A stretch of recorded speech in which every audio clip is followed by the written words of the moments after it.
ਸੋ ਹਾਂਜੀ ਦੋਸਤੋ, ਸਤਿ ਸ਼੍ਰੀ ਅਕਾਲ ਜੀ। ਮੈਂ ਰਮਨਦੀਪ ਸਿੰਘ ਇੱਕ ਵਾਰੀ ਫਿਰ ਹਾਜ਼ਰ ਹਾਂ ਤੁਹਾਡੇ ਆਪਣੇ ਚੈਨਲ ਰਮਨ ਇੰਸਟੀਟਿਊਟ 'ਤੇ ਅਤੇ ਸਵਾਗਤ ਕਰਦਾ ਜੀ ਸਾਰਿਆਂ ਦਾ ਇੱਕ ਵਾਰ ਤੋਂ ਫਿਰ ਇਸ ਚੈਨਲ ਦੇ ਉੱਤੇ।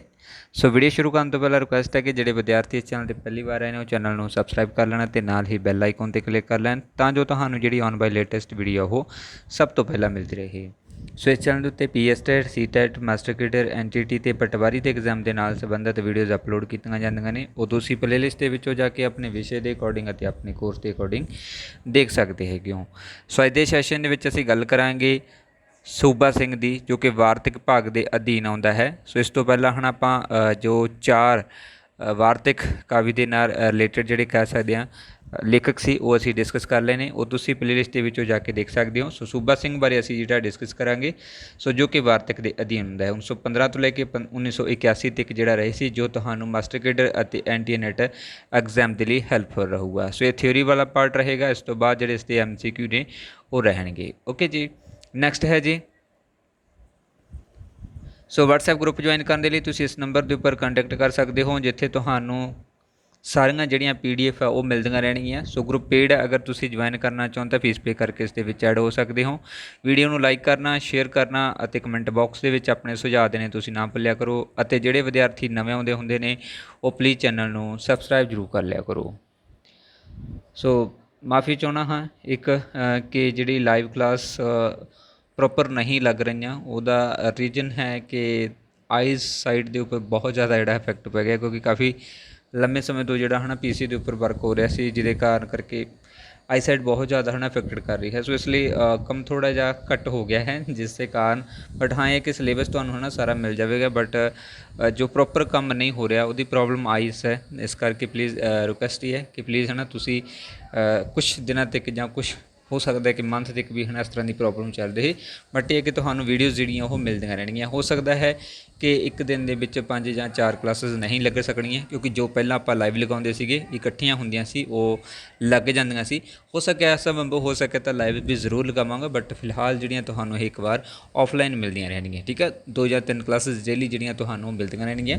ਸੋ ਸ਼ੁਰੂ ਕਰਦੇ ਹਾਂ ਸੈਸ਼ਨ ਇਹਦਾ। ਸੋ ਸੂਬਾ ਸਿੰਘ, ਤਾਂ ਸੂਬਾ ਸਿੰਘ ਜਿਹੜੇ ਨੇ ਉਹ 1915 ਤੋਂ ਲੈ ਕੇ 1981 ਤੱਕ ਰਹੇ ਹੈਗੇ ਨੇਗੇ।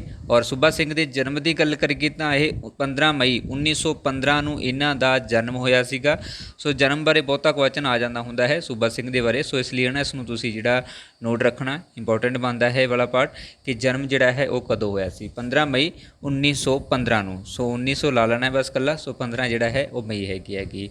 ਪਿੰਡ ਦੀ ਗੱਲ ਕਰੀਏ ਤਾਂ ਪਿੰਡ ਇਹਨਾਂ ਦਾ ਉਦੋਂ ਨੰਗਲ ਸੀਗਾ, ਜਿਹੜਾ ਕਿ ਅੰਮ੍ਰਿਤਸਰ ਜ਼ਿਲ੍ਹੇ ਦੇ ਵਿੱਚ ਪੈ ਜਾਂਦਾ ਸੀਗਾ। ਸੋ ਵਰਤਮਾਨ ਸਮੇਂ ਵੀ ਜਿਹੜਾ ਹੈ ਨਾ ਇਹ ਇੱਥੇ ਹੀ ਹੈਗਾ ਗਾ। ਅਗਰ ਆਪਾਂ ਗੱਲ ਕਰੀਏ ਜਨਮ ਦੀ ਤਾਂ ਇਹ 1947 ਤੋਂ ਪਹਿਲਾਂ ਦਾ ਹੈ, ਪੰਜਾਬ ਦੀ ਵੰਡ ਤੋਂ ਪਹਿਲਾਂ ਦਾ ਹੈ, ਬਟ ਵਰਤਮਾਨ ਸਮੇਂ ਵੀ ਜਿਹੜਾ ਹੈ ਉਦੋਂ ਨੰਗਲ ਜਿਹੜਾ ਹੈ ਉਹ ਅੰਮ੍ਰਿਤਸਰ ਜ਼ਿਲ੍ਹੇ ਦੇ ਵਿੱਚ ਹੀ ਪੈਂਦਾ ਹੈਗਾ ਗਾ। ਉਹਨਾਂ ਦੇ ਪਿਤਾ ਦਾ ਨਾਮ ਸੀਗਾ ਜਿਹੜਾ ਉਹ ਸਰਦਾਰ ਰਾਮ ਸਿੰਘ ਜਿਹੜੇ ਸੋਹਲ ਸੀਗਾ, ਉਹਨਾਂ ਦੇ ਪਿਤਾ ਦਾ ਨਾਮ ਸਰਦਾਰ ਸਿੰਘ, ਔਰ ਮਾਤਾ ਦਾ ਨਾਮ ਜਿਹੜਾ ਹੈ ਉਹ ਰਾਧੀ ਜੀ ਸੀਗਾ। ਸੋ ਇਹਨਾਂ ਮਾਤਾ ਪਿਤਾ ਦੇ ਬਾਰੇ ਵੀ ਜਿਹੜਾ ਤੁਸੀਂ ਹੈ ਨਾ ਯਾਦ ਰੱਖਣਾ ਹੋ ਇੰਪੋਰਟੈਂਟ ਹੈ। ਇਸ ਤੋਂ ਇਲਾਵਾ ਇਹਨਾਂ ਦਾ ਜਿਹੜਾ ਜਨਮ ਸਥਾਨ ਹੈ ਉਸ ਨੂੰ ਲੈ ਕੇ ਵੀ ਜਿਹੜਾ ਕੁਐਸਚਨ ਆ ਜਾਂਦਾ ਹੁੰਦਾ ਹੈ। ਅਗਰ ਅਸੀਂ ਪੜ੍ਹਾਈ ਦੀ ਗੱਲ ਕਰੀਏ ਤਾਂ ਸੂਬਾ ਸਿੰਘ ਦਾ ਜਨਮ ਤੋਂ ਬਾਅਦ ਜਿਹੜਾ ਕਹਿ ਸਕਦੇ ਹਾਂ ਨਾ ਕਿ ਉਹਨਾਂ ਨੇ ਕਾਫੀ ਜਿਹੜੀ ਕਹਿ ਸਕਦੇ ਹਾਂ ਸਟੱਡੀ ਕੀਤੀ ਸੀ, ਪੜ੍ਹਾਈ ਕੀਤੀ ਸੀ, ਕਾਫੀ ਸਾਰੇ ਜਿਹੜੇ ਕੋਰਸਿਸ ਜਾਂ ਡਿਗਰੀਆਂ ਜਿਹੜੀਆਂ ਕੰਪਲੀਟ ਕੀਤੀਆਂ ਸੀ, ਜਿਹਦੇ ਆਧਾਰ ਦੇ ਪੱਖੋਂ ਅਸੀਂ ਕਹਿ ਸਕਦੇ ਹਾਂ ਕਿ ਉਹ ਅੱਛੇ ਜਿਹੜੇ ਕਹਿ ਸਕਦੇ ਹਾਂ ਪੜ੍ਹੇ ਲਿਖੇ ਜਾਂ ਸੂਝਵਾਨ ਜਿਹੜੇ ਵਿਅਕਤੀ ਸੀਗੇ। ਉਹਨਾਂ ਦੀ ਅਗਰ ਗੱਲ ਕਰੀਏ ਮੈਟ੍ਰਿਕ ਦੀ, ਤਾਂ ਮੈਟ੍ਰਿਕ ਦੀ ਜਿਹੜੀ ਪੜ੍ਹਾਈ ਸੀਗੀ ਉਹਨਾਂ ਨੇ ਖਾਲਸਾ ਸਕੂਲ ਬਾਬਾ ਬਕਾਲਾ ਤੋਂ ਕੀਤੀ ਸੀਗੀ। ਸੋ ਇਸ ਸਥਾਨ ਵਿਖੇ ਉਹਨਾਂ ਨੇ 10ਵੀਂ ਯਾਨੀ ਕਿ ਮੈਟ੍ਰਿਕ ਦੀ ਜਿਹੜੀ ਪੜ੍ਹਾਈ ਸੀਗੀ ਉਸ ਨੂੰ ਪੂਰਾ ਕਰ ਲਿਆ ਸੀਗਾ। ਇਸ ਤੋਂ ਬਾਅਦ FSC ਦੀ ਜਿਹੜੀ ਪੜ੍ਹਾਈ ਸੀ ਉਹ ਉਹਨਾਂ ਨੇ ਰਣਧੀਰ ਕਾਲਜ ਕਪੂਰਥਲਾ ਤੋਂ ਜਿਹੜੀ ਆ ਕੰਪਲੀਟ ਕੀਤੀ ਸੀ। ਉਸ ਸਮੇਂ ਦੇ ਵਿੱਚ FSC ਦੀ ਜਿਹੜੀ ਪੜ੍ਹਾਈ ਹੁੰਦੀ ਸੀ ਸੋ ਉਹ ਰਣਧੀਰ ਕਾਲਜ ਕਪੂਰਥਲਾ ਤੋਂ ਉਹਨਾਂ ਨੇ ਪ੍ਰਾਪਤ ਕੀਤੀ ਸੀ। ਔਰ BA ਦੀ ਜਿਹੜੀ ਡਿਗਰੀ ਸੀ ਉਹ ਮਰੇ ਕਾਲਜ ਸਿਆਲਕੋਟ ਦੇ ਵਿੱਚ ਸਥਿਤ, ਜੋ ਕਿ ਪੁਰਾਣੇ ਹੈ ਨਾ ਕਹਿ ਸਕਦੇ ਹੈਗੇ ਆਂਗੇ ਪਾਕਿਸਤਾਨ ਦੇ ਵਿੱਚ ਚਲਾ ਜਾਊ। ਸੋ ਉਸ ਸਥਾਨ ਦੇ ਵਿੱਚ ਜਾ ਕੇ ਜਿਹੜਾ ਇਹਨਾਂ ਨੇ BA ਦੀ ਡਿਗਰੀ ਜਿਹੜੀ ਆ ਉਹ ਹਾਸਲ ਕੀਤੀ ਸੀਗੀ। ਇਸ ਤੋਂ ਇਲਾਵਾ MA ਰਿਆਜ਼ੀ ਜੋ ਕਿ ਗਣਿਤ ਦੇ ਵਿੱਚ ਸੀ ਉਹ ਪੰਜਾਬ ਯੂਨੀਵਰਸਿਟੀ ਲਾਹੌਰ ਤੋਂ ਉਹਨਾਂ ਨੇ ਹਾਸਲ ਕੀਤੀ ਸੀ। ਯਾਨੀ ਕਿ ਅਗਰ ਅਸੀਂ ਪੜ੍ਹਾਈ ਦੀ ਗੱਲ ਕਰੀਏ ਤਾਂ ਕਾਫੀ ਪੱਖ ਤੋਂ ਜਿਹੜਾ ਉਹ ਮਜ਼ਬੂਤ ਸੀ। ਬਹੁਤ ਸਾਰੀਆਂ ਜਿਹੜੀਆਂ ਡਿਗਰੀਆਂ ਉਹਨਾਂ ਕੋਲ ਸੀਗੀਆਂ, ਜਿਹਦੇ ਪੱਖ 'ਤੇ ਅਸੀਂ ਕਹਿ ਸਕਦੇ ਹਾਂ ਕਿ ਅੱਛੇ ਲੇਖਕਾਂ ਦੇ ਵਿੱਚ ਉਹਨਾਂ ਦਾ ਨਾਮ ਆਉਣਾ ਜਿਹੜਾ ਉਹ ਸੁਭਾਵਿਕ ਗੱਲ ਸੀਗੀ। ਓਕੇ, ਅਗਰ ਅਸੀਂ ਵਿਆਹ ਦੀ ਗੱਲ ਕਰੀਏ ਤਾਂ ਸੂਬਾ ਸਿੰਘ ਦਾ ਜਿਹੜਾ ਵਿਆਹ ਹੈ ਉਹ ਸ਼੍ਰੀਮਤੀ ਹਰਦੀਪ ਕੌਰ ਦੇ ਨਾਲ ਹੁੰਦਾ ਹੈ। ਉਹਨਾਂ ਦੀ ਪਤਨੀ ਦਾ ਨਾਮ ਜਿਹੜਾ ਹੈ ਉਹ ਹਰਦੀਪ ਕੌਰ ਸੀ ਅਤੇ ਉਹਨਾਂ ਦੇ ਘਰ ਦੋ ਜਿਹੜੇ ਬੱਚੇ ਜਨਮ ਲੈਂਦੇ ਨੇ, ਇੱਕ ਦੇ ਵਿੱਚ ਯਾਨੀ ਕਿ ਇੱਕ ਲੜਕਾ ਅਤੇ ਇੱਕ ਲੜਕੀ। ਲੜਕੇ ਦਾ ਨਾਮ ਜੋਗੀ ਰਾਜ ਸਿੰਘ ਸੀਗਾ ਅਤੇ ਲੜਕੀ ਦਾ ਨਾਮ ਸੀ ਜਿਹੜਾ ਉਹ ਸੁਰਿੰਦਰ ਕੌਰ ਸੀ। ਦੋ ਬੱਚਿਆਂ ਨੇ ਜਨਮ ਲਿਆ ਸੀ, ਇੱਕ ਲੜਕੀ ਅਤੇ ਇੱਕ ਲੜਕਾ। ਓਕੇ, ਨੈਕਸਟ ਹੈ ਸੋ ਸੂਬਾ ਸਿੰਘ ਸੀਗੇ ਜਿਹੜੇ ਉਹ ਕਾਫੀ ਸਮੇਂ ਤੱਕ ਆਜ਼ਾਦ ਹਿੰਦ ਫੌਜ, ਜੋ ਕਿ ਹੈ ਨਾ ਕਾਫੀ ਫੇਮਸ ਰਹੀ ਸੀਗੀ ਉਸ ਸਮੇਂ ਦੇ, ਸੁਭਾਸ਼ ਚੰਦਰ ਬੋਸ ਦੇ ਨਾਲ ਰਿਲੇਟਡ ਸੀਗੀ। ਉਸ ਫੌਜ ਦੇ ਵਿੱਚ ਵੀ ਉਹਨਾਂ ਨੇ ਕਾਫੀ ਸਮੇਂ ਤੱਕ ਜਿਹੜਾ ਕੰਮ ਕੀਤਾ ਜਾਂ ਇਸ ਫੌਜ ਦੇ ਵਿੱਚ ਉਹ ਇਨਕਲੂਡ ਰਹੇ ਸੀਗੇ। ਔਰ ਇਸ ਤੋਂ ਇਲਾਵਾ ਉਹਨਾਂ ਨੇ ਦੂਸਰੇ ਸੰਸਾਰ ਯੁੱਧ ਦੇ ਸਮੇਂ, ਜੋ ਕਿ ਦੂਸਰਾ ਵਿਸ਼ਵ ਯੁੱਧ ਹੋਇਆ ਸੀ, ਉਸ ਸਮੇਂ ਸਿੰਗਾਪੁਰ ਅਤੇ ਹਾਂਗਕਾਂਗ ਦੇ ਵਿੱਚ 3 ਸਾਲ ਜਾਪਾਨੀਆਂ ਦੀ ਜਿਹੜੀ ਕੈਦ ਸੀ ਉਸ ਦੇ ਵਿੱਚ ਉਹ 3 ਸਾਲ ਦੀ ਕੈਦ ਨੂੰ ਕੰਪਲੀਟ ਕਰਕੇ ਆਏ ਸੀਗੇ। ਕਿਉਂਕਿ ਹਾਲਾਂਕਿ ਉਹਨਾਂ ਦੀ ਕੈਦ ਦੇ ਵਿੱਚ ਰਹਿਣਾ ਹੈ ਨਾ ਬੜਾ ਮੁਸ਼ਕਿਲ ਸੀ, ਕਿਉਂਕਿ ਉਹਨਾਂ ਦੇ ਜਿਹੜੇ ਰੂਲ ਰੈਗੂਲੇਸ਼ਨਸ ਉਹ ਅਲੱਗ ਸੀ, ਬਟ ਫਿਰ ਵੀ ਹੈ ਨਾ ਜਿਹੜਾ ਉਹਨਾਂ ਨੇ ਸੰਘਰਸ਼ ਜਿਹੜਾ ਆਪਾਂ ਕਹਿ ਸਕਦੇ ਹਾਂ ਉਸ ਦੇ ਵਿੱਚ ਕੰਟੀਨਿਊ ਰਹੇ ਹੋਏ, ਕਿਉਂਕਿ ਆਜ਼ਾਦ ਹਿੰਦ ਫੌਜ ਦਾ ਜਿਹੜਾ ਪਾਰਟ ਸੀਗੇ ਉੱਥੋਂ ਜਿਹੜਾ ਕਹਿ ਸਕਦੇ ਹੈਗੇ ਆ ਕਿ ਉਸ ਕਾਰਨ ਉਹ ਸਿੰਗਾਪੁਰ ਅਤੇ ਹਾਂਗਕਾਂਗ ਦੇ ਵਿੱਚ 3 ਸਾਲ ਦੀ ਜਾਪਾਨੀਆਂ ਦੀ ਜਿਹੜੀ ਕੈਦ ਸੀ ਉਸ ਦੇ ਵਿੱਚ ਰਹਿ ਕੇ ਆਏ ਸੀ। ਇਹਦਾ ਕਾਰਨ ਸੀ ਦੂਸਰੇ ਵਿਸ਼ਵ ਯੁੱਧ ਦੇ ਸਮੇਂ ਦੇ ਦੌਰਾਨ ਇਹ ਘਟਨਾ ਵਾਪਰੀ ਸੀਗੀ। ਔਰ 1945 ਦੇ ਵਿੱਚ ਉਹ ਮੁਲਤਾਨ ਦੀ ਜਿਹੜੀ ਜੇਲ੍ਹ ਸੀ ਉਸ ਦੇ ਵਿੱਚ ਵੀ ਕਾਫੀ ਸਮੇਂ ਤੱਕ ਬਤੀਤ ਕਰਕੇ ਆਏ ਹਨ, ਯਾਨੀ ਕਿ ਜੇਲ੍ਹ ਦੇ ਵਿੱਚ ਉਹਨਾਂ ਦਾ ਹੈ ਨਾ ਸਾਹਮਣਾ ਹੁੰਦਾ ਰਿਹਾ ਹੈ। ਇਸ ਤੋਂ ਇਲਾਵਾ ਮੁੱਖ ਮੰਤਰੀ ਦੇ ਪ੍ਰੈਸ ਸਕੱਤਰ ਦੇ ਰੂਪ ਦੇ ਵਿੱਚ ਵੀ ਉਹਨਾਂ ਨੇ ਕੰਮ ਕੀਤਾ ਹੈ। 1972 ਦੇ ਵਿੱਚ ਜਦੋਂ ਗਿਆਨੀ ਜੈਲ ਸਿੰਘ ਮੁੱਖ ਮੰਤਰੀ ਬਣਦੇ ਆ ਅਤੇ ਉਸ ਤੋਂ ਬਾਅਦ ਪਟਿਆਲਾ ਤੋਂ ਚੰਡੀਗੜ੍ਹ ਆ ਕੇ ਮੁੱਖ ਮੰਤਰੀ ਪ੍ਰੈਸ ਦੇ ਸਕੱਤਰ ਦੇ ਵਿੱਚ ਜਿਹੜਾ ਸੂਬਾ ਸਿੰਘ ਉਹ ਜੁੜ ਜਾਂਦੇ ਨੇ, ਯਾਨੀ ਕਿ 1972 ਦੇ ਵਿੱਚ ਗਿਆਨੀ ਜੈਲ ਸਿੰਘ ਦੇ ਜਿਹੜੇ ਕਹਿ ਸਕਦੇ ਹਾਂ ਉਹ ਪ੍ਰੈਸ ਸਕੱਤਰ ਦੇ ਰੂਪ ਦੇ ਵਿੱਚ ਕੰਮ ਕਰਦੇ ਹੈਗੇ ਨੇਗੇ ਮੁੱਖ ਮੰਤਰੀ ਦੇ। ਓਕੇ, ਨੈਕਸਟ ਹੈ ਸੋ ਇਹਨਾਂ ਦਾ ਜਿਹੜਾ ਸਬੰਧ ਸੀਗਾ ਉਹ ਆਜ਼ਾਦ ਹਿੰਦ ਫੌਜ ਦੇ ਨਾਲ ਸੀਗਾ, ਔਰ ਆਜ਼ਾਦ ਹਿੰਦ ਫੌਜ ਸੀਗੀ ਜਿਹੜੀ ਉਸ ਦਾ ਪ੍ਰਮੁੱਖ ਅਧਿਕਾਰੀ ਜਿਹੜਾ ਉਹ ਸੁਭਾਸ਼ ਚੰਦਰ ਬੋਸ ਸੀਗਾ। ਸੋ ਉਹਨਾਂ ਦੇ ਜੋ ਕੇਸ ਸੀਗਾ ਉਹਦੀ ਅਗਵਾਈ ਵੀ ਜਿਹੜੀ ਸੀਗੀ ਉਹ ਸੂਬਾ ਸਿੰਘ ਨੇ ਕੀਤੀ ਸੀਗੀ। ਸੁਭਾਸ਼ ਚੰਦਰ ਕੇਸ ਦੀ ਉਸ ਨੂੰ ਹੈ ਨਾ ਕਲੀਅਰ ਕਰਨ ਦੇ ਲਈ ਜਿਹੜੀ ਅਗਵਾਈ ਜਿਹੜੀ ਕਹਿ ਸਕਦੇ ਲੀਡਰਸ਼ਿਪ ਜਿਹੜੀ ਗੁਣ ਸੀ ਉਹ ਇੱਥੇ ਇਹਨਾਂ ਨੇ ਪੇਸ਼ ਕੀਤਾ ਸੀਗਾ ਆਪਣਾ ਸੁਭਾਸ਼ ਚੰਦਰ ਜੀ ਦੇ ਪ੍ਰਤੀ। 1975 ਦੇ ਵਿੱਚ ਇਹਨਾਂ ਦੀ ਨਿਯੁਕਤੀ ਹੋਈ director Punjab state university text book board ਦੇ ਵਿੱਚ। ਇਹ 1975 ਦੇ ਵਿੱਚ ਜਿਹੜਾ ਇਹਨਾਂ ਨੂੰ ਨਿਯੁਕਤ ਕੀਤਾ ਸੀਗਾ, ਜਿਹਦੇ ਅਧੀਨ director Punjab state university text board ਜਿਹੜਾ ਸੀਗਾ, ਜਿਹੜਾ ਕਿ ਨਾ ਬੁੱਕ ਦੇ ਨਾਲ ਰਿਲੇਟਡ ਬੋਰਡ ਸੀਗਾ, ਉਹਨਾਂ ਦੇ ਵਿੱਚ ਡਾਇਰੈਕਟਰ ਦੇ ਰੂਪ ਦੇ ਵਿੱਚ ਇਹਨੂੰ ਜਿਹੜਾ ਭਰਤੀ ਕੀਤਾ ਜਾਂਦਾ ਹੈ 1975 ਦੇ ਵਿੱਚ ਸੂਬਾ ਸਿੰਘ ਨੂੰ। ਨੈਕਸਟ ਹੈ ਸਾਹਿਤਕ ਜੀਵਨੀ। ਸੋ ਜਦੋਂ ਅਸੀਂ ਕਿਸੇ ਵੀ ਲੇਖਕ ਬਾਰੇ ਪੜ੍ਹਦੇ ਹਾਂ ਤਾਂ ਸਾਡੇ ਲਈ ਜ਼ਰੂਰੀ ਹੁੰਦਾ ਕਿ ਅਸੀਂ ਇਹ ਚੀਜ਼ ਨੂੰ ਸਮਝੀਏ ਕਿ ਉਹ ਸਾਹਿਤ ਦੇ ਨਾਲ ਕਿਵੇਂ ਜੁੜੇ, ਹੈ ਨਾ, ਕਿਵੇਂ ਉਹ ਇਸ ਪ੍ਰਕਿਰਿਆ ਦੇ ਵਿੱਚ ਪਏ, ਇਸ ਤੋਂ ਪਹਿਲਾਂ ਕੀ ਕੰਮ ਕਰਦੇ ਸੀ, ਔਰ ਫਿਰ ਉਹਨਾਂ ਨੇ ਜਿਹੜਾ ਸਾਹਿਤ ਦੇ ਵੱਲ ਕੀ ਜਿਹੜੀ ਪ੍ਰਕਿਰਿਆ ਕੰਪਲੀਟ ਕੀਤੀ, ਜਿਸ ਤੋਂ ਪ੍ਰਭਾਵਿਤ ਹੋ ਕੇ ਉਹ ਜਲਦੀ ਹੀ ਜਿਹੜਾ ਹੈ ਨਾ ਕਹਿ ਸਕਦੇ ਹੈਗੇ ਆ ਸਾਹਿਤ ਦੇ ਨਾਲ ਜੁੜੇ ਅਤੇ ਉਹਨਾਂ ਸਾਹਿਤ ਤੋਂ ਪ੍ਰਭਾਵਿਤ ਹੋ ਕੇ ਹੀ ਉਹਨਾਂ ਨੇ ਆਪਣੀਆਂ ਰਚਨਾਵਾਂ ਲਿਖੀਆਂ। ਇਸੇ ਤਰੀਕੇ ਦੇ ਨਾਲ ਹੀ ਜਿਹੜਾ ਸੂਬਾ ਸਿੰਘ ਦੇ ਨਾਲ ਵਾਪਰਦਾ ਹੈ, ਸੂਬਾ ਸਿੰਘ ਜਿਹੜਾ ਆਪਣੇ ਸਾਹਿਤ ਦੀ ਜਿਹੜੀ ਸ਼ੁਰੂਆਤ ਕਰਦਾ ਹੈ ਉਹ ਪੱਤਰਕਾਰੀ ਤੋਂ ਕਰਦਾ ਹੈ। ਸੋ ਪਹਿਲਾਂ ਜਿਹੜੀ ਉਹ ਪੱਤਰਕਾਰ ਦੀ ਭੂਮਿਕਾ ਨਿਭਾਉਂਦਾ ਹੈ, ਇਸ ਤੋਂ ਬਾਅਦ ਫਿਰ ਉਹ ਰਚਨਾਵਾਂ ਜਿਹੜੀਆਂ ਨੇ ਉਹ ਲਿਖਣੀਆਂ ਸ਼ੁਰੂ ਕਰਦਾ ਹੈ, ਜਿਹਦੇ ਆਧਾਰ ਦੇ ਉੱਪਰ ਫਿਰ ਉਹ ਇੱਕ ਵਾਰਤਕ ਰੂਪ ਦੇ ਵਿੱਚ ਦੁਬਾਰਾ ਤੋਂ ਜਿਹੜਾ ਕਹਿ ਸਕਦੇ ਨਾ ਸਾਹਮਣੇ ਆਉਂਦੇ ਹੈ, ਜੋ ਪਹਿਲਾਂ ਇੱਕ ਪੱਤਰਕਾਰ ਸੀ। ਸੋ ਪੱਤਰਕਾਰੀ ਤੋਂ ਹੀ ਉਹਨਾਂ ਨੂੰ ਜਿਹੜੀ ਲਿਖਣ ਦੀ ਜਿਹੜੀ ਪਿਰਤ ਪੈਂਦੀ ਹੈ, ਸ਼ੁਰੂਆਤ ਹੁੰਦੀ ਹੈ ਕਿ ਬਹੁਤ ਸਾਰੀਆਂ ਚੀਜ਼ਾਂ ਲਿਖਦੇ ਨੇ, ਬਹੁਤ ਸਾਰੀਆਂ ਗੱਲਾਂ ਲਿਖਦੇ ਨੇ, ਉਹਨਾਂ ਤੋਂ ਪ੍ਰੇਰਿਤ ਹੋ ਕੇ ਹੀ ਫਿਰ ਉਹ ਆਪਣੀਆਂ ਜਿਹੜੀਆਂ ਰਚਨਾਵਾਂ ਲਿਖਣੀਆਂ ਸ਼ੁਰੂ ਕਰਦੇ ਹੈਗੇ ਨੇ। ਅਗਰ ਅਸੀਂ ਪੱਤਰਕਾਵਾਂ ਦੇ ਸੰਪਾਦਨ ਦੀ ਗੱਲ ਕਰੀਏ, ਜੋ ਕਿ ਸੂਬਾ ਸਿੰਘ ਦੇ ਦੁਆਰਾ ਕੰਮ ਕੀਤਾ ਗਿਆ ਹੈ, ਸੰਪਾਦਨ ਕੀਤਾ ਗਿਆ ਹੈ ਪੱਤਰਕਾਵਾਂ ਦੇ ਵਿੱਚ ਤਾਂ ਉਹ ਕਿਹੜੀਆਂ ਸੀ? ਸੋ ਇਹਨਾਂ ਦੇ ਵਿੱਚ ਪ੍ਰਮੁੱਖ ਹੈ ਪੰਜਾਬ ਪੱਤਰਿਕਾ, ਰਿਫਾਕਤ, ਲਾਲ ਸਵੇਰ, ਆਵਾਮੀ ਜਮਹੂਰੀਅਤ, ਪ੍ਰਕਾਸ਼ ਅਤੇ ਪੰਚਾਇਤੀ ਰਾਜ। ਸੋ ਇਹ ਪੱਤਰਕਾਵਾਂ ਦਾ ਜਿਹੜਾ ਸੰਪਾਦਨ ਸੀਗਾ, ਇਹਨਾਂ ਦਾ ਸੰਪਾਦਨ ਉਸ ਸਮੇਂ ਦੇ ਵਿੱਚ ਸੂਬਾ ਸਿੰਘ ਦੇ ਦੁਆਰਾ ਕੀਤਾ ਜਾਂਦਾ ਰਿਹਾ ਹੈ, ਯਾਨੀ ਕਿ ਕਾਫੀ ਸਾਰੀਆਂ ਜਿਹੜੀਆਂ ਪੱਤਰਕਾਵਾਂ ਸੀ ਉਹਨਾਂ ਦੇ ਵਿੱਚ ਉਹਨਾਂ ਨੇ ਸੰਪਾਦਨ ਦੀ ਜਿਹੜੀ ਭੂਮਿਕਾ ਹੈ ਉਹ ਨਿਭਾਈ ਸੀਗੀ। ਠੀਕ ਹੈ, ਯਾਨੀ ਕਿ ਕਾਫੀ ਪੱਧਰ ਦੇ ਉੱਪਰ ਜਿਹੜਾ ਉਹ ਫੈਲੇ ਹੋਏ ਸੀਗੇ।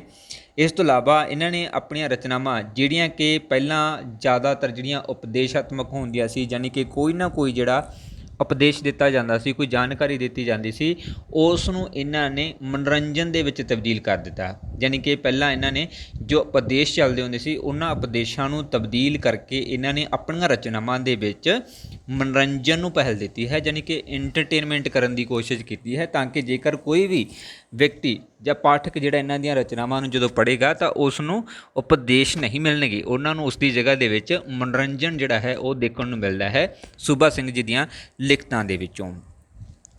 ਔਰ ਇਹਨਾਂ ਨੇ ਪੰਜਾਬੀ ਸਾਹਿਤ ਦੇ ਵਿੱਚ ਹਾਸ ਰਾਸ ਤੇ ਵਿਅੰਗਮਈ ਲੇਖਕ ਹੋਣ ਦਾ ਜਿਹੜਾ ਮਾਣ ਹੈ ਉਹ ਹਾਸਲ ਕੀਤਾ ਹੈ। ਪਹਿਲਾਂ ਹੀ ਦੱਸ ਚੁੱਕਿਆ ਹਾਂ ਕਿ ਉਹਨਾਂ ਨੇ ਮਨੋਰੰਜਨ ਦੇ ਉੱਪਰ ਜ਼ਿਆਦਾ ਫੋਕਸ ਕੀਤਾ ਸੀ। ਇਹਦਾ ਸੁਭਾਵਿਕ ਜਿਹਾ ਅਰਥ ਹੈ ਕਿ ਉਹਨਾਂ ਨੇ ਹਾਸ ਰਾਸ ਜਾਂ ਫਿਰ ਵਿਅੰਗਮਈ ਲੇਖ ਜਿਹੜੇ ਲਿਖੇ ਹੋਣਗੇ ਜਿਹਦੇ ਨਾਲ ਉਪਦੇਸ਼ ਨਹੀਂ ਦਿੱਤੇ ਜਾਂਦੇ, ਐਂਟਰਟੇਨਮੈਂਟ ਕੀਤਾ ਜਾਂਦਾ ਹੈ, ਉਹਨਾਂ ਰਚਨਾਵਾਂ ਨੂੰ ਇਹਨਾਂ ਨੇ ਆਪਣੀ ਜ਼ਿੰਦਗੀ ਦੇ ਵਿੱਚ ਵੱਧ ਲਿਖਿਆ ਸੀਗਾ। ਓਕੇ, ਇਸੇ ਕਾਰਨ ਕਰਕੇ ਹੀ ਹਾਸ ਰਾਸ ਦੇ ਜਿਹੜੇ ਕਹਿ ਸਕਦੇ ਇਹਨਾਂ ਨੂੰ ਮਾਣ ਹਾਸਲ ਹੈਗਾ ਗਾ ਵਾਰਤਕ ਰੂਪ ਦੇ ਵਿੱਚ। ਇਸ ਤੋਂ ਇਲਾਵਾ ਸ਼੍ਰੋਮਣੀ ਪੱਤਰਕਾਰ ਦੇ ਵਜੋਂ ਵੀ ਇਹਨਾਂ ਨੂੰ ਸਨਮਾਨਿਤ ਕੀਤਾ ਗਿਆ ਸੀਗਾ, ਜੋ ਕਿ 1975 ਦੇ ਵਿੱਚ ਕੀਤਾ ਸੀ, ਸ਼੍ਰੋਮਣੀ ਪੱਤਰਕਾਰ ਦੇ ਰੂਪ ਦੇ ਵਿੱਚ। ਠੀਕ ਹੈ, 1975 ਦੇ ਵਿੱਚ ਇਹਨਾਂ ਨੂੰ ਸਨਮਾਨਿਤ ਕੀਤਾ ਸੀ। ਔਰ ਦੇਹਾਂਤ ਦੀ ਗੱਲ ਕਰੀਏ ਤਾਂ ਦੇਹਾਂਤ ਜਿਹੜਾ ਹੈ ਇਹਨਾਂ ਦਾ 6 ਦਸੰਬਰ 1984 ਨੂੰ ਹੁੰਦਾ ਹੈ। ਇਹਦਾ ਕਾਰਨ ਇਹ ਰਿਹਾ ਸੀ, ਇਹ ਕੁਐਸਚਨ ਬਹੁਤ ਆਉਂਦੇ ਹੁੰਦੇ ਨੇ, ਪਲੀਜ਼ ਧਿਆਨ ਰੱਖਣਾ ਕਿ ਕਿਸੇ ਵੀ ਲੇਖਕ ਬਾਰੇ ਆ ਜਾਂਦਾ ਕਿ ਉਹਦੀ ਮੌਤ ਦਾ ਕਾਰਨ ਕੀ ਰਿਹਾ ਸੀ। ਉਸੇ ਤਰੀਕੇ ਦੇ ਨਾਲ ਜਿਹੜਾ ਹੈ ਸੂਬਾ ਸਿੰਘ, ਇਹਨਾਂ ਦਾ ਜਿਹੜਾ ਦੇਹਾਂਤ ਆ ਉਹ 6 ਦਸੰਬਰ 1984 ਨੂੰ ਹੁੰਦਾ ਹੈ ਅਤੇ ਇਹਨਾਂ ਦਾ ਜਿਹੜਾ ਕਾਰਨ ਰਹਿੰਦਾ ਹੈ ਉਹ ਗੁਰਦਾ ਖਰਾਬ ਹੋਣ ਕਾਰਨ ਕਰਕੇ ਹੁੰਦਾ ਹੈ।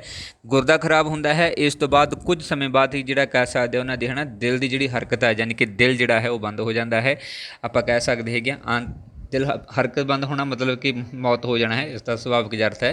ਠੀਕ ਹੈ, ਸੋ ਇਹਦਾ ਪ੍ਰਮੁੱਖ ਜਿਹੜਾ ਕਾਰਨ ਰਿਹਾ ਸੀ ਉਹ ਗੁਰਦਾ ਖਰਾਬ ਸੀਗਾ। ਔਰ ਗੁਰਦਾ ਖਰਾਬ ਹੋਣ ਤੋਂ ਬਾਅਦ ਹੀ ਕੁਝ ਸਮੇਂ ਬਾਅਦ ਜਿਹੜਾ ਕਹਿ ਸਕਦੇ ਹਾਂ ਨਾ ਕੁਝ ਮਹੀਨਿਆਂ ਤੱਕ ਜਿਹੜਾ ਹੈ ਇਹਨਾਂ ਦੀ ਜਿਹੜੀ ਮੌਤ ਹੋ ਜਾਂਦੀ ਹੈਗੀ ਆ। ਅਤੇ ਇਹ ਮੌਤ ਜਿਹੜੀ ਹੁੰਦੀ ਹੈ ਇਹ ਗੁਰੂ ਨਾਨਕ ਹਸਪਤਾਲ ਅੰਮ੍ਰਿਤਸਰ ਦੇ ਵਿੱਚ ਹੁੰਦੀ ਹੈ 6 ਦਸੰਬਰ 1984 ਨੂੰ। ਓਕੇ, ਨੈਕਸਟ ਹੈ ਜੋ ਕਿ ਬਹੁਤ ਜ਼ਿਆਦਾ ਇੰਪੋਰਟੈਂਟ ਹੁੰਦੀਆਂ ਨੇਗੀਆਂ ਹਰ ਇੱਕ ਥਿਊਰੀ ਦੇ ਵਿੱਚ ਆਪਣੇ, ਕਿ ਇਹਨਾਂ ਦੀਆਂ ਰਚਨਾਵਾਂ ਸੂਬਾ ਸਿੰਘ ਦੀਆਂ ਜੋ ਪ੍ਰਸਿੱਧ ਪੁਸਤਕਾਂ ਰਹੀਆਂ ਨੇ ਉਹਨਾਂ ਦੇ ਬਾਰੇ ਹੈ। ਤਾਂ ਟੋਟਲ ਜਿਹੜੀਆਂ ਇਹਨਾਂ ਦੀਆਂ ਪੁਸਤਕਾਂ ਜਿੰਨੀਆਂ ਕਿ ਇਸ ਦੇ ਵਿੱਚ ਜ਼ਿਕਰਯੋਗ ਮਿਲਦੀਆਂ ਨੇ ਉਹਨਾਂ ਦੀ ਗਿਣਤੀ 21 ਹੈ, ਯਾਨੀ ਕਿ 21 ਪੁਸਤਕਾਂ ਜਿਹੜੀਆਂ ਨੇ ਉਹ ਸੂਬਾ ਸਿੰਘ ਦੇ ਦੁਆਰਾ ਲਿਖੀਆਂ ਗਈਆਂ ਨੇਗੀਆਂ। ਕੁਛ ਕੁ ਨੂੰ ਆਪਾਂ ਐਕਸਪਲੇਨ ਕਰਾਂਗੇ, ਬਾਕੀ ਦੀਆਂ ਜਿਹੜੀਆਂ ਨੇ ਉਹ ਸਾਰੀਆਂ ਦੀ ਆਪਾਂ ਡਿਟੇਲ ਦਿੱਤੀ ਹੋਈ ਹੈ ਕਿ ਕਿਹੜੀ ਕਿਹੜੀ ਪੁਸਤਕ ਉਹਨਾਂ ਨੇ ਲਿਖੀ ਸੀਗੀ ਅਤੇ ਕਦੋਂ ਲਿਖੀ ਸੀਗੀ। ਓਕੇ, ਸੋ ਪਹਿਲੀ ਪੁਸਤਕ ਹੈ ਅੱਗ ਤੇ ਪਾਣੀ, ਜਿਹੜੀ ਕਿ 1960 ਦੇ ਵਿੱਚ ਲਿਖੀ ਗਈ ਸੀਗੀ ਅਤੇ ਇਹ ਇੱਕ ਕਹਾਣੀ ਸੰਗ੍ਰਹਿ ਸੀਗਾ। ਓਕੇ, ਸੋ ਅੱਗ ਤੇ ਪਾਣੀ ਜਿਹੜੀ ਹੈ ਨਾ ਇਹਨਾਂ ਦੀ ਪਹਿਲੀ ਰਚਨਾ ਸੀ, ਜੋ ਕਿ ਇੱਕ ਕਹਾਣੀ ਸੰਗ੍ਰਹਿ ਦੇ ਰੂਪ ਦੇ ਵਿੱਚ ਹੋਈ ਸੀਗੀ ਪ੍ਰਕਾਸ਼ਿਤ। ਸੋ ਇਹ 1960 ਦੇ ਵਿੱਚ ਪ੍ਰਕਾਸ਼ਿਤ ਹੋਈ ਸੀ, ਜੋ ਕਿ ਸੂਬਾ ਸਿੰਘ ਦੇ ਦੁਆਰਾ ਰਚਿਤ ਸੀਗੀ। ਦੂਸਰੀ ਪੁਸਤਕ ਇਹਨਾਂ ਦੀ ਜੋ ਹੀਰ ਸੂਬਾ ਸਿੰਘ, ਜੋ ਕਿ ਕਾਫੀ ਫੇਮਸ ਰਹੀ ਹੈਗੀ, ਕਾਫੀ ਚਰਚਾ ਦੇ ਵਿੱਚ ਵੀ ਰਹੀ ਹੈ। ਸੋ ਇਸ ਦੀ ਰਚਨਾ ਜਿਹੜੀ ਹੈ ਉਹ 1963 ਤੋਂ ਲੈ ਕੇ 1964 ਦੇ ਵਿਚਕਾਰ ਇਸ ਦੀ ਰਚਨਾ ਹੋਈ ਮੰਨੀ ਜਾਂਦੀ ਹੈ। ਇਹ ਕਾਫੀ ਫੇਮਸ ਹੈ ਹੀਰ ਸੂਬਾ ਸਿੰਘ। ਠੀਕ ਹੈ, ਸੋ ਇਹਨਾਂ ਦੇ ਦੁਆਰਾ ਹੀਰ ਦੀ ਜਿਹੜੀ ਰਚਨਾ ਹੈ ਉਸ ਨੂੰ ਵੀ ਲਿਖਿਆ ਗਿਆ ਸੀਗਾ। ਤੀਸਰੀ ਪੁਸਤਕ ਸੀਗੀ ਇਹਨਾਂ ਦੀ ਜੰਗ ਮੁਸਾਫਾ ਵੱਜਿਆ। ਸੋ ਜੰਗ ਮੁਸਾਫਾ ਵੱਜਿਆ ਜਿਹੜੀ ਇਹ 1964 ਦੇ ਵਿੱਚ ਰਚਿਤ ਇਹਨਾਂ ਦੀ ਪੁਸਤਕ ਸੀਗੀ ਸੂਬਾ ਸਿੰਘ ਦੀ। ਨੈਕਸਟ ਹੈ ਅਲੋਪ ਹੋ ਰਹੇ ਚੇਟਕ, ਜੋ ਕਿ 1967 ਦੇ ਵਿੱਚ ਸੀ, ਇੱਕ ਨਿਬੰਧ ਸੰਗ੍ਰਹਿ ਇਹਨਾਂ ਦਾ ਮੰਨਿਆ ਜਾਂਦਾ ਹੈ। ਇਹ ਸਭ ਤੋਂ ਵੱਧ ਫੇਮਸ ਮੰਨੀ ਜਾਂਦੀ ਹੈ ਇਹਨਾਂ ਦੀ ਰਚਨਾ, ਕਿਉਂਕਿ ਇਹਦੇ ਵਿੱਚ ਕਾਫੀ ਸਾਰਾ ਜਿਹੜਾ ਕਹਿ ਸਕਦੇ ਆ ਪੰਜਾਬ ਦੇ ਪੁਰਾਣੇ ਇਤਿਹਾਸ ਨੂੰ ਪ੍ਰੈਜ਼ੈਂਟ ਕੀਤਾ ਗਿਆ ਸੀਗਾ। ਸੋ ਇਹਦੀ ਕਾਫੀ ਹੈ ਨਾ ਕਹਿ ਸਕਦੇ ਹਾਂ ਪ੍ਰਸਿੱਧੀ ਰਹੀ ਹੈਗੀ। ਅਲੋਪ ਹੋ ਰਹੇ ਚੇਟਕ, ਜੋ ਕਿ ਸੂਬਾ ਸਿੰਘ ਦੀ ਹੈ, 1967 ਦੇ ਵਿੱਚ ਇਸ ਨੂੰ ਰਚਿਆ ਗਿਆ ਸੀਗਾ। ਇਸ ਤੋਂ ਅਗਲੀ ਪੰਜਵੀਂ ਪੁਸਤਕ ਹੈ ਇਹਨਾਂ ਦੀ ਗਲਤੀਆਂ, ਜੋ ਕਿ 1971 ਦੇ ਵਿੱਚ ਲਿਖੀ ਗਈ ਸੀਗੀ। ਇਹ ਵਿਅੰਗਾਤਮਕ ਲੇਖ ਦੇ ਰੂਪ ਦੇ ਵਿੱਚ ਹੈ। ਇਸ ਦੇ ਵਿੱਚ ਵਿਅੰਗ ਜਿਹੜਾ ਦੇਖਣ ਨੂੰ ਮਿਲਦਾ ਹੈ ਅਲੱਗ-ਅਲੱਗ ਤਰੀਕਿਆਂ ਦੇ ਨਾਲ, ਕਿ ਹਰ ਇੱਕ ਪਰਸਨ ਤੋਂ ਕਿਵੇਂ ਗਲਤੀਆਂ ਹੁੰਦੀਆਂ ਅਤੇ ਉਹਦੇ ਉੱਪਰ ਪੂਰਾ ਜਿਹੜਾ ਹੈ ਨਾ ਵਿਅੰਗ ਉਹ ਦੇਖਣ ਨੂੰ ਮਿਲਦਾ ਹੈ। ਇਸ ਤੋਂ ਇਲਾਵਾ 6ਵੀਂ ਕਿਤਾਬ ਇਹਨਾਂ ਦੀ ਇਨਕਲਾਬੀ ਯੋਧਾ ਊਧਮ ਸਿੰਘ, ਜੋ ਕਿ 1974 ਦੇ ਵਿੱਚ ਲਿਖੀ ਗਈ ਸੀ, ਜੋ ਵਿਸ਼ੇਸ਼ ਤੌਰ ਦੇ ਉੱਪਰ ਊਧਮ ਸਿੰਘ ਦੇ ਨਾਲ ਰਿਲੇਟਡ ਸੀ, ਉਹਨਾਂ ਦੇ ਜੀਵਨ ਬਾਰੇ, ਉਹਨਾਂ ਦੀਆਂ ਜੋ ਪ੍ਰਮੁੱਖ ਹਨ ਕੰਡੀਸ਼ਨਾਂ ਰਹੀਆਂ ਸੀ ਜਿਹਦੇ ਦੌਰਾਨ ਉਹਨਾਂ ਨੇ ਪੰਜਾਬ ਦੀ ਆਜ਼ਾਦੀ ਦੇ ਵਿੱਚ ਜੋ ਯੋਗਦਾਨ ਪਾਇਆ ਉਸ ਦੇ ਬਾਰੇ ਬੜਾ ਅੱਛਾ ਇਹਨਾਂ ਨੇ 1974 ਦੇ ਵਿੱਚ ਇਹਨਾਂ ਦੇ ਵਿੱਚ ਲਿਖਿਆ ਸੀ। ਇਸ ਤੋਂ ਇਲਾਵਾ ਸਰਮਦ ਦੀਆਂ ਰੁਬਾਈਆਂ 1975 ਦੇ ਵਿੱਚ ਸੀ। ਇਹ ਅਨੁਵਾਦਿਤ ਹੈ ਇਹਨਾਂ ਦੀ। ਠੀਕ ਹੈ, ਕਈ ਵਾਰ ਅਨੁਵਾਦਿਤ ਪੁਸਤਕਾਂ ਪੁੱਛ ਲੈਂਦੇ ਕਿ ਕਿਹੜੀਆਂ ਸੀ, ਤਾਂ ਤੁਸੀਂ ਇਹਨਾਂ ਦੇ ਵਿੱਚ ਸਾਰਿਆਂ ਦੇ ਵਿੱਚ ਮੈਂਸ਼ਨ ਕੀਤਾ ਹੋਊਗਾ ਕਿ ਕਿਹੜੀ ਅਨੁਵਾਦਿਤ ਹੈ। ਤਾਂ ਸਰਮਦ ਦੀ ਰੁਬਾਈਆਂ ਸੀ ਜਿਹੜੀ ਇਹ ਅਨੁਵਾਦ ਕੀਤੀ ਸੀ 1975 ਦੇ ਵਿੱਚ, ਔਰ ਇਸ ਪੁਸਤਕ ਨੂੰ ਫਾਰਸੀ ਤੋਂ ਪੰਜਾਬੀ ਦੇ ਵਿੱਚ ਅਨੁਵਾਦ ਕੀਤਾ ਸੀਗਾ ਇਹਨਾਂ ਨੇ। ਠੀਕ ਹੈ, ਸਰਮਦ ਦੀਆਂ ਰੁਬਾਈਆਂ, ਅਤੇ 1975 ਦੇ ਵਿੱਚ ਇਸ ਨੂੰ ਰਚਿਤ ਕੀਤਾ ਗਿਆ ਸੀ। ਨੈਕਸਟ ਹੈਗੀ ਆ ਹਾਸੇ ਤੇ ਹਾਦਸੇ 1976 ਦੇ ਵਿੱਚ। ਇਹ ਵੀ ਬਹੁਤ ਫੇਮਸ ਇਹਨਾਂ ਦੀ ਪੁਸਤਕ ਹੈ, ਜਿਨ੍ਹਾਂ ਬਾਰੇ ਅਕਸਰ ਜਿਹੜਾ ਕੁਐਸਚਨ ਆ ਜਾਂਦਾ ਹੈ। ਹਾਸੇ ਅਤੇ ਹਾਦਸੇ ਜਿਹੜੀ ਹੈ ਉਹ ਸੂਬਾ ਸਿੰਘ ਦੀ ਪੁਸਤਕ ਹੈ, ਜੋ 1976 ਦੇ ਵਿੱਚ ਰਚੀ ਗਈ ਸੀ। ਇਸ ਤੋਂ ਅੱਗੇ 9ਵੀਂ ਪੁਸਤਕ ਹੈ ਵਿਅੰਗ ਤਰੰਗ, ਜੋ ਕਿ 1980 ਦੇ ਵਿੱਚ ਲਿਖੀ ਗਈ ਸੀ, ਜਿਹਦੇ ਵਿੱਚ ਨਿੱਕੀਆਂ ਕਵਿਤਾਵਾਂ ਦਾ ਸੰਗ੍ਰਹਿ ਹੈ, ਯਾਨੀ ਕਿ ਛੋਟੀਆਂ ਜਿਹੜੀਆਂ ਕਵਿਤਾਵਾਂ ਨੇ ਉਹਨਾਂ ਨੂੰ ਇਸ ਦੇ ਵਿੱਚ ਪ੍ਰੈਜ਼ੈਂਟ ਕੀਤਾ ਗਿਆ ਹੈ। ਨੈਕਸਟ ਹੈ ਦੀਵਾਨ ਸਿੰਘ ਕਾਲੇਪਾਨੀਆ, ਡਾਕਟਰ ਦੀਵਾਨ ਸਿੰਘ ਕਾਲੇਪਾਨੀਆ। ਸੋ ਇਹਨਾਂ ਦੀ ਜਿਹੜੀ ਜੀਵਨੀ ਹੈ ਇਹ ਸੂਬਾ ਸਿੰਘ ਦੇ ਦੁਆਰਾ ਲਿਖੀ ਗਈ ਹੈ। ਉਹਨਾਂ ਨੇ ਸਾਡੀ ਭਾਰਤ ਦੀ ਆਜ਼ਾਦੀ ਦੇ ਵਿੱਚ ਕੀ ਕੁਝ ਜਿਹੜਾ ਯੋਗਦਾਨ ਪਾਇਆ ਹੈ, ਸੋ ਉਸ ਨੂੰ ਵਿਸ਼ੇਸ਼ ਤੌਰ ਦੇ ਉੱਪਰ ਇਹਨਾਂ ਨੇ ਜਿਹੜਾ ਐਕਸਪਲੇਨ ਕੀਤਾ ਹੈ। ਇਸ ਤੋਂ ਇਲਾਵਾ ਉਹਨਾਂ ਦੇ ਜੀਵਨ ਬਾਰੇ ਵੀ ਜਿਹੜਾ ਇਹਨਾਂ ਨੇ ਚਰਚਾ ਕੀਤੀ ਹੈਗੀ ਆ। ਠੀਕ ਹੈ, ਨੈਕਸਟ ਹੈ ਜੀ 11ਵੀਂ ਪੁਸਤਕ ਝਾਂਸੀ ਦੀ ਰਾਣੀ, ਜੋ ਕਿ ਪਹਿਲਾਂ ਹਿੰਦੀ ਦੇ ਵਿੱਚ ਸੀਗੀ, ਉਹਨਾਂ ਨੂੰ ਪੰਜਾਬੀ ਦੇ ਵਿੱਚ ਅਨੁਵਾਦ ਕੀਤਾ ਸੀਗਾ ਸੂਬਾ ਸਿੰਘ ਨੇ, ਝਾਂਸੀ ਦੀ ਰਾਣੀ ਜੋ ਕਿ ਸੀਗੀ। ਠੀਕ ਹੈ, 12ਵੀਂ ਇਹਨਾਂ ਦੀ ਰਚਨਾ ਸੀ ਨਿਰਮਾਣ ਮਾਰਗ, ਜਿਹੜੀ ਕਿ ਪਾਲੀ ਭਾਸ਼ਾ ਦੇ ਵਿੱਚ ਸੀ, ਉਸ ਨੂੰ ਪੰਜਾਬੀ ਦੇ ਵਿੱਚ ਇਹਨਾਂ ਨੇ ਅਨੁਵਾਦ ਕੀਤਾ ਸੀਗਾ। 13ਵੀਂ ਪੁਸਤਕ ਇਹਨਾਂ ਦੀ ਸੀ ਪੰਜ ਫੁੱਲਾਂ ਰਾਣੀ, ਸੋ ਇਹ ਇਹਨਾਂ ਦੀ ਆਪ ਦੀ ਰਚਨਾ ਸੀ ਜੋ ਇਹਨਾਂ ਦੇ ਦੁਆਰਾ ਰਚਿਤ ਸੀਗੀ। ਇਸ ਤੋਂ ਇਲਾਵਾ 14ਵੀਂ ਰਚਨਾ ਜੈ ਤੇਰੀ, 15ਵੀਂ ਸੀ ਤੋਪਾਂ ਦੇ ਪਰਛਾਵਿਆਂ ਥੱਲੋਂ, ਸੋ ਇਹ ਵੀ ਇਹਨਾਂ ਦੀ ਅਨੁਵਾਦਿਤ ਪੁਸਤਕ ਸੀਗੀ। ਓਕੇ, ਇਸ ਤੋਂ ਇਲਾਵਾ 16ਵੀਂ ਜ਼ਹਿਰੀਲੇ ਹਾਸੇ ਅਤੇ 17ਵੀਂ ਸੀਗੀ ਹਾਸੇ ਤੇ ਵੇਦਨਾ, 18ਵੀਂ ਸੀ ਭਾਸ਼ਾ ਦਰਸ਼ਨ ਅਤੇ 19ਵੀਂ ਹੈ ਗੁਰੂ ਤੇਗ ਬਹਾਦਰ ਜੀ ਦੀ ਬਾਣੀ ਦਾ ਅਧਿਐਨ ਕਰਨਾ, ਯਾਨੀ ਕਿ ਗੁਰੂ ਤੇਗ ਬਹਾਦਰ ਸਾਹਿਬ ਜੀ ਦੀ ਬਾਣੀ ਹੈ ਉਸ ਦਾ ਅਧਿਐਨ ਇਸ ਦੇ ਵਿੱਚ ਦੇਖਣ ਨੂੰ ਮਿਲਦਾ ਹੈ। 20ਵੀਂ ਰਚਨਾ ਉਹਨਾਂ ਦੀ ਪੰਜਾਬੀ ਪੱਤਰਕਾਰੀ ਦਾ ਇਤਿਹਾਸ, ਪੰਜਾਬ ਦਾ ਜੋ ਹੈ ਨਾ ਪੱਤਰਕਾਰੀ ਸਿਸਟਮ ਸੀ ਉਸ ਬਾਰੇ ਇਹਨਾਂ ਨੇ ਉਹਨਾਂ ਦੇ ਇਤਿਹਾਸ ਦੇ ਉੱਪਰ ਜਿਹੜਾ ਚਾਨਣਾ ਪਾਇਆ ਸੀ। ਇਸ ਤੋਂ ਇਲਾਵਾ ਚਰਨ ਸਿੰਘ ਸ਼ਹੀਦ ਦੀ ਰਚਨਾ ਵਾਲੀ ਜਿਹੜੀ ਹੈ ਉਸ ਦੇ ਬਾਰੇ ਵੀ ਇਹਨਾਂ ਨੇ ਜਿਹੜਾ ਲਿਖਿਆ ਸੀਗਾ। ਸੋ ਇਹ ਟੋਟਲ ਜਿਹੜੀਆਂ 21 ਪੁਸਤਕਾਂ ਨੇ ਜਿਨ੍ਹਾਂ ਦੇ ਵਿੱਚ ਅਨੁਵਾਦਿਤ ਵੀ ਨੇ ਅਤੇ ਉਹਨਾਂ ਦੇ ਦੁਆਰਾ ਰਚਿਤ ਪੁਸਤਕਾਂ ਵੀ ਸ਼ਾਮਲ ਹੈਗੀਆਂ ਨੇ। ਠੀਕ ਹੈ, ਤਾਂ ਟੋਟਲ 21 ਪੁਸਤਕਾਂ ਜਿਹੜੀਆਂ ਬਣ ਜਾਂਦੀਆਂ ਨੇ। ਸੋ ਇਹਨਾਂ ਦੇ ਵਿੱਚੋਂ ਕੁਛ ਜਿਹੜੀਆਂ ਪੁਸਤਕਾਂ ਨੇ ਉਹਨਾਂ ਦੇ ਬਾਰੇ ਕੁਛ ਡਿਟੇਲ ਹੈ, ਕੁਛ ਉਹਨਾਂ ਦੀਆਂ ਰਚਨਾਵਾਂ ਨੇ ਜੋ ਕਲੈਕਟ ਕੀਤੀਆਂ ਨੇ। ਸੋ ਪਹਿਲੀ ਹੈ ਅੱਗ ਤੇ ਪਾਣੀ ਵਿਚਲੀਆਂ ਕਹਾਣੀਆਂ, ਇਹਨਾਂ ਦੇ ਵਿੱਚ ਕੁਝ ਕਹਾਣੀਆਂ ਨੇ ਜੋ ਜ਼ਿਕਰਯੋਗ ਨੇ। ਅਕਸਰ ਕੁਐਸਚਨ ਆਉਂਦਾ ਕਿ ਕਿਹੜੀ ਪੁਸਤਕ ਦੇ ਵਿੱਚੋਂ ਕਹਾਣੀ ਲੈਤੀ ਗਈ ਹੈ, ਤਾਂ ਉਹਨਾਂ ਬਾਰੇ ਹੈ। ਸੋ ਪਹਿਲਾ ਹੈ ਅੱਗ ਤੇ ਪਾਣੀ ਦੇ ਵਿੱਚ ਕੁਝ ਕਹਾਣੀਆਂ। ਸੋ ਇਹਨਾਂ ਦੇ ਵਿੱਚ ਪਹਿਲੀ ਕਹਾਣੀ ਹੈ ਮੁੱਖ ਬਿੰਦੀਆਂ ਦੀ ਭਾਲ ਦੇ ਵਿੱਚ, ਮੁੱਖ ਬਿੰਦੀਆਂ ਦੀ ਭਾਲ ਦੇ ਵਿੱਚ ਇਹ ਕਹਾਣੀ ਹੈਗੀ ਅੱਗ ਤੇ ਪਾਣੀ ਰਚਨਾ ਦੇ ਵਿੱਚ। ਦੂਸਰੀ ਹੈ ਉੱਠ ਓਏ ਗੇਜੂ, ਇਹ ਵੀ ਜਿਹੜੀ ਕਹਾਣੀ ਹੈ ਜੋ ਕਿ ਅੱਗ ਤੇ ਪਾਣੀ ਦੀ ਜਿਹੜੀ ਕਹਾਣੀ ਰਚਨਾ ਹੈ ਉਸ ਦੇ ਵਿੱਚ ਦੇਖਣ ਨੂੰ ਮਿਲਦਾ ਹੈ। ਇਸ ਤੋਂ ਅੱਗੇ ਹੈ ਕਿਮੀਆ ਗਰਲਜ਼ ਡੋਬੋ ਨਾ ਅਗਨੀ ਸਾੜੇ, ਸੋ ਇਹ ਵੀ ਜਿਹੜੀ ਹੈ ਉਹ ਇਸ ਦੇ ਵਿੱਚ ਆ ਜਾਂਦੀ ਹੈ। ਠੀਕ ਹੈ, ਇਸ ਤੋਂ ਅੱਗੇ ਹੈ ਕਬਜ਼ਾ ਅਤੇ ਨੈਕਸਟ ਹੈਗੀ ਹੈ ਚਾਹ ਅਤੇ ਦਹੀਂ। ਇਹ ਸਾਰੀਆਂ ਦੀਆਂ ਸਾਰੀਆਂ ਜਿਹੜੀਆਂ ਕਹਾਣੀਆਂ ਨੇ ਜੋ ਕਿ ਅੱਗ ਅਤੇ ਪਾਣੀ ਦੇ ਵਿੱਚ ਸਾਨੂੰ ਦੇਖਣ ਨੂੰ ਮਿਲਦੀਆਂ ਨੇ। ਨੈਕਸਟ ਹੈ ਪਾਗਲ, ਔਰ ਇਸ ਤੋਂ ਇਲਾਵਾ ਫਜ਼ੂਲ ਦੀ ਮਜਬੂਰੀ, 8 ਆਨੇ ਹੋਣਗੇ, ਚਿੱਤਰਕਾਰ, ਪ੍ਰੋਫੈਸਰ, ਦਿੱਲੀ ਚੱਲੋ, ਗਵਾਂਢ ਮੱਥਾ, ਇਹ ਸਾਰੀਆਂ ਜਿਹੜੀਆਂ ਰਚਨਾਵਾਂ ਨੇਗੀਆਂ ਇਹ ਅੱਗ ਤੇ ਪਾਣੀ ਜਿਹੜਾ ਸੰਗ੍ਰਹਿ ਸੀਗਾ ਉਸ ਦੇ ਵਿੱਚ ਦੇਖਣ ਨੂੰ ਮਿਲਦੀਆਂ ਸੀਗੀਆਂ। ਸੋ ਕਈ ਵਾਰ ਕੁਐਸਚਨ ਆਉਂਦਾ ਹੁੰਦਾ ਹੈ। ਠੀਕ ਹੈ, ਸੋ ਇਸ ਲਈ ਇਹ ਸਾਰੇ ਜਿਹੜੇ ਦੇ ਵਿੱਚ ਮੈਂਸ਼ਨ ਕੀਤੇ ਨੇ ਕਿ ਕਈ ਵਾਰ ਪੁੱਛ ਲਿਆ ਕਿ ਅੱਗ ਤੇ ਪਾਣੀ ਦੇ ਵਿੱਚ ਕਿਹੜੀ ਕਵਿਤਾ ਸੀਗੀ ਜਾਂ ਕਹਾਣੀ ਸੀਗੀ। ਠੀਕ ਹੈ, ਜੇ ਪੁੱਛ ਲੈਂਦਾ ਕਿ ਇਹ ਕਹਾਣੀ ਪੁੱਛ ਲੈਂਦੇ ਨੇ ਕਿ ਜਾਣੀ ਕਿ ਚਾਹ ਤੇ ਦਹੀਂ ਜਾਂ ਪਾਗਲ ਹੈ ਨਾ, ਕਿ ਇਹ ਕਿਹੜੀ ਬੁੱਕ ਦੇ ਵਿੱਚੋਂ ਲੈਤੀ ਗਈ ਹੈਗੀ। ਠੀਕ ਹੈ, ਸੋ ਇਸ ਲਈ ਤੁਸੀਂ ਇਸ ਨੂੰ ਜਿਹੜਾ ਨੋਟ ਕਰ ਲੈਣਾ। ਨੈਕਸਟ ਬੁੱਕ ਹੈਗੀ ਗਲਤੀਆਂ ਸੰਗ੍ਰਹਿ ਦੇ ਵਿੱਚ ਕੁਝ ਕਹਾਣੀਆਂ ਜਿਹੜੀਆਂ ਨੇਗੀਆਂ। ਸੋ ਇਹਦੇ ਵਿੱਚ ਪ੍ਰਯੋਗਵਾਦੀ ਕਵੀ ਦਰਬਾਰ, ਦੂਸਰੀ ਹੈ ਖਾਨਦਾਨੀ ਹਕੀਮਾਂ ਦੀ ਕਾਨਫਰੰਸ, ਤੀਸਰੀ ਹੈਗੀ ਆ ਕਹਾਣੀ ਦੀ ਕਹਾਣੀ, ਚੌਥੀ ਹੈ ਰੱਖਿਆ ਹੋਇਆ ਠੂਹਾਂ ਅਤੇ ਪੰਜਵੀਂ ਹੈ ਪਟਿਆਲਾ ਹੀ ਸੀਗਾ, ਅਤੇ ਛੇਵੀਂ ਹੈਗੀ ਆ ਸੱਪ ਲੈ ਕੇ ਬੰਗਾਲੀ ਆਇਆ, ਲੱਖ ਦਾ ਬਿਆਨ, ਮੇਰੀ ਸਭ ਤੋਂ ਵੱਡੀ ਗਲਤੀ, ਦਾਸ ਮਲੂਕਾ ਯੂ ਕਹੇ, ਜਾਣ ਪਛਾਣ ਕਰਾਉਣ ਦੀ ਕਲਾ, 3 ਘੜੀਆਂ ਦਾ ਸੰਸਾਰ। ਇਹ ਸਾਰੀਆਂ ਕਹਾਣੀਆਂ ਜਿਹੜੀਆਂ ਨੇ ਇਹ ਸਾਰੀਆਂ ਲੇਖਨੁਮਾ ਨੇ। ਧਿਆਨ ਰੱਖਣਾ ਕਿ ਲੇਖ ਦੇ ਵਿੱਚ ਪ੍ਰੈਜੈਂਟ ਕੀਤੀਆਂ ਗਈਆਂ ਨੇ, ਇਹ ਕਹਾਣੀਆਂ ਨੇ, ਪਰ ਇਹ ਹੈਗੀਆਂ ਕਿਸ ਦੇ ਵਿੱਚ ਨੇ, ਗਲਤੀਆਂ ਸੰਗ੍ਰਹਿ ਜਿਹੜਾ ਉਹਨਾਂ ਦੇ ਦੁਆਰਾ ਲਿਖਿਆ ਗਿਆ ਸੀ ਉਸ ਦੇ ਵਿੱਚ ਇਨਕਲੂਡ ਨੇਗੀਆਂ। ਨੈਕਸਟ ਹੈਗੇ ਆ ਹਾਸੇ ਤੇ ਹਾਸੇ ਵਿਚਲੀਆਂ ਕਹਾਣੀਆਂ। ਸੋ ਇਹ ਕਾਫੀ ਫੇਮਸ ਹੈ ਇਹਨਾਂ ਦੀ ਬੁੱਕ। ਇਹਦੇ ਵਿੱਚ ਜਾਪਾਨੀ ਤੇ ਹੱਥਕੜੀ ਜਿਹੜੀ ਕਹਾਣੀ ਹੈ ਸ਼ਾਮਲ, ਮੇਮ ਨਾਲ ਪਿਆਰ, ਅੱਲਾ ਤਾਲਾ ਤੇ ਘਿਓ ਦੇ ਡੱਬੇ, ਚੀਨੀ ਔਰਤ ਤੇ ਇਖਲਾਕ ਖੱਚਰਾਂ ਵਾਲਾ ਹੌਲਦਾਰ, ਅਤੇ ਜੇਲ੍ਹ ਦਾ ਨਰਕ ਜਿਸ ਦੇ ਵਿੱਚ ਜੇਲ੍ਹ ਬਾਰੇ ਦੱਸਿਆ ਗਿਆ ਹੈ, ਢੀਠ ਚਾਨਣ, ਮੌਤ ਦੀ ਵਾਦੀ ਦੇ ਵਿੱਚ, ਅਤੇ ਭੈਣ ਦਾ ਪਿਆਰ। ਇਹ ਜਿਹੜੀਆਂ ਸਾਰੀਆਂ ਕਹਾਣੀਆਂ ਨੇਗੀਆਂ ਇਹ ਸਾਰੀਆਂ ਹਾਸੇ ਤੇ ਹਾਸੇ ਵਿਚਲਾ ਜਿਹੜਾ ਕਹਾਣੀ ਸੰਗ੍ਰਹਿ ਹੈ ਉਸ ਦੇ ਵਿੱਚ ਸ਼ਾਮਲ ਹੈਗੀਆਂ। ਓਕੇ, ਨੈਕਸਟ ਹੈਗਾ ਅਲੋਪ ਹੋ ਰਹੇ ਚੇਟਕ ਸੰਬੰਧੀ ਮੁੱਢਲੀ ਜਾਣਕਾਰੀ। ਇਹ ਬਹੁਤ ਇੰਪੋਰਟੈਂਟ ਹੈ ਕਿਉਂਕਿ ਇਹ ਪੁਸਤਕ ਇਹਨਾਂ ਦੀ ਕਾਫੀ ਫੇਮਸ ਹੈ ਜਿਹੜੀ ਕਿ ਸਾਡੇ ਪੰਜਾਬ ਦੇ ਪੁਰਾਤਨ ਪੰਜਾਬ ਦੇ ਬਾਰੇ ਸਾਨੂੰ ਜਾਣਕਾਰੀ ਦਿੰਦੀ ਹੈਗੀ ਆ। ਸੋ ਇਹ ਪੁਸਤਕ ਜਿਹੜੀ ਹੈ ਅਲੋਪ ਹੋ ਰਹੇ ਚੇਟਕ, ਇਹ 1967 ਦੇ ਵਿੱਚ ਪ੍ਰਕਾਸ਼ਿਤ ਹੋਈ ਸੀ ਜੋ ਕਿ ਸੂਬਾ ਸਿੰਘ ਦੀ ਰਚੀ ਹੋਈ ਹੈਗੀ ਔਰ ਇਸ ਦੇ ਵਿੱਚ ਕੁੱਲ ਜਿਹੜੇ 11 ਨਿਬੰਧ ਜਿਹੜੇ ਉਹ ਸ਼ਾਮਲ ਹੈਗੇ ਨੇ, ਯਾਨੀ ਕਿ 11 ਲੇਖ ਇਸ ਦੇ ਵਿੱਚ ਸ਼ਾਮਲ ਹੈਗੇ ਨੇਗੇ।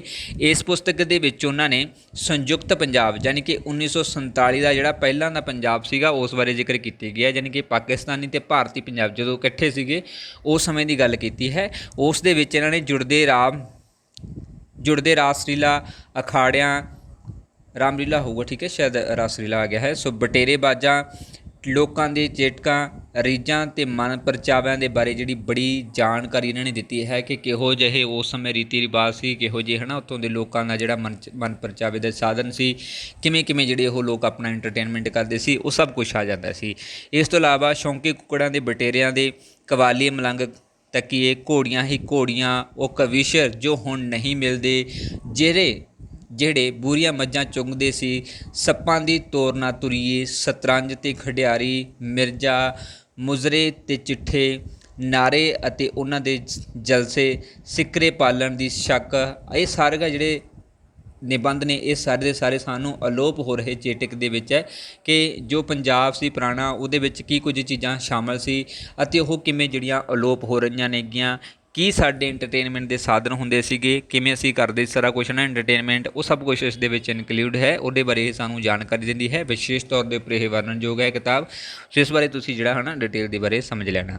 ਸੋ ਉਮੀਦ ਕਰਦਾ ਹਾਂ ਕਿ ਸੈਸ਼ਨ ਸਾਰਿਆਂ ਦੇ ਲਈ ਹੈਲਪਫੁਲ ਰਿਹਾ ਹੋਊਗਾ, ਸਭ ਨੂੰ ਕਾਫੀ ਕੁਝ ਜਿਹੜਾ ਸਿੱਖਣ ਨੂੰ ਮਿਲਿਆ ਹੋਊਗਾ। ਸੋ WhatsApp ਗਰੁੱਪ ਜੁਆਇਨ ਕਰਨ ਦੇ ਲਈ ਤੁਸੀਂ ਇਸ ਨੰਬਰ ਦੇ ਉੱਪਰ ਕੰਟੈਕਟ ਕਰ ਸਕਦੇ ਹੋ। ਵੀਡੀਓ ਲਾਈਕ ਕਰਨਾ, ਸ਼ੇਅਰ ਕਰਨਾ ਅਤੇ ਕਮੈਂਟ ਬਾਕਸ ਦੇ ਵਿੱਚ ਆਪਣੇ ਸੁਝਾਅ ਦੇਣੇ ਤੁਸੀਂ ਨਾ ਭੁੱਲਿਆ ਕਰੋ।